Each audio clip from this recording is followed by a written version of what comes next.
So let's focus on the stars. Yeah. The two stars to kind of tee this one up. Because they've both taken different routes. They've been kind of connected at the hip, Manny Machado and Bryce Harper. That's right. Can't miss prospects who didn't miss. They won a championship together as part of a Team USA. under 18 team. Yes, teenagers. They both signed plus $300 million contracts kind of within a week of each other in 2019. Manny has an opt-out soon. He's not going anywhere, is he? Let's go, because they're taking a hiking trail. They're trying to climb the mountain to win the NL pennant, and they've both taken a little bit different routes. Let's start with Bryce Harper, okay? Let's take you back to 2019. Look at him. Young, handsome son of a gun right there. 13 years, $330 million. He said he wanted to put roots down somewhere. Well, Philadelphia has loved him ever since he's been there. He has been awesome for this team. You go back to 2019, right? They were 5 games over at 33-22. They were leading the NL East, 3.5-game lead, and then they struggled the rest of the way, and he had to go home, and it had to eat his soul to watch 2019 World Series and the Washington Nationals get hot with Straz and Zimmerman and Scherzer and Howie Kendrick and all the boys and win a World Series, okay? I'm going to fast forward to 2021. What does he do? Wins the NL MVP.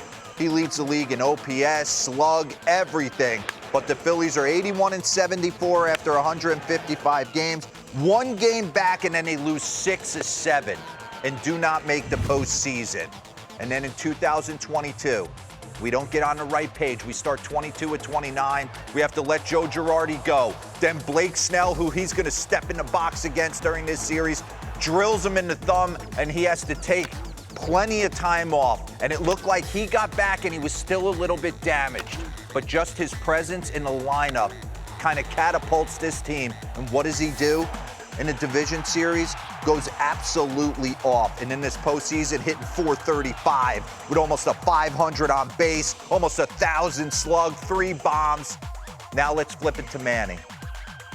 First off, love the fact they redid the unis when I see these highlights of him signing right here. 10 years, $300 million on February 21st, 2019. And then he gets this guy Tatis to show up to spring training. And he kind of mentors him in 19, and then you're saying to yourself, is this going to be the best left side of the infield? Those uniforms don't even look right. Oh, they don't even look right for the foreseeable future. Okay, fast forward 2020. What happens? Padres go 37-23 in the pandemic-shortened season, right? They finished second in division. They beat the Cardinals in 3 games in the wild card round, and who do they stare down? Brewster Graterol, blacking out on the mound. The Dodgers end up beating them. And hey, look at him. I'll be waiting for you. Yeah, you'll be waiting. You might have to wait 2 years, but eventually you will slay that dragon, Manny. Okay, look at this team. I can't believe that was awesome. And what happens? 2022, from start to finish, Manny Machado, you can argue, National League MVP, right? With Goldie and all the guys that are going to get votes for it. And then A.J. Preller goes out, and he has a trade deadline to remember.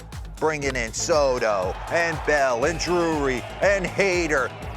And can we dissect the road they've been on? They went to the Metsies and took out kind of some people's World Series favorites. Took apart Scherzer, were able to beat DeGrom, and then they don't even allow the series to go back. We've got Blake Snell running around with a rally goose.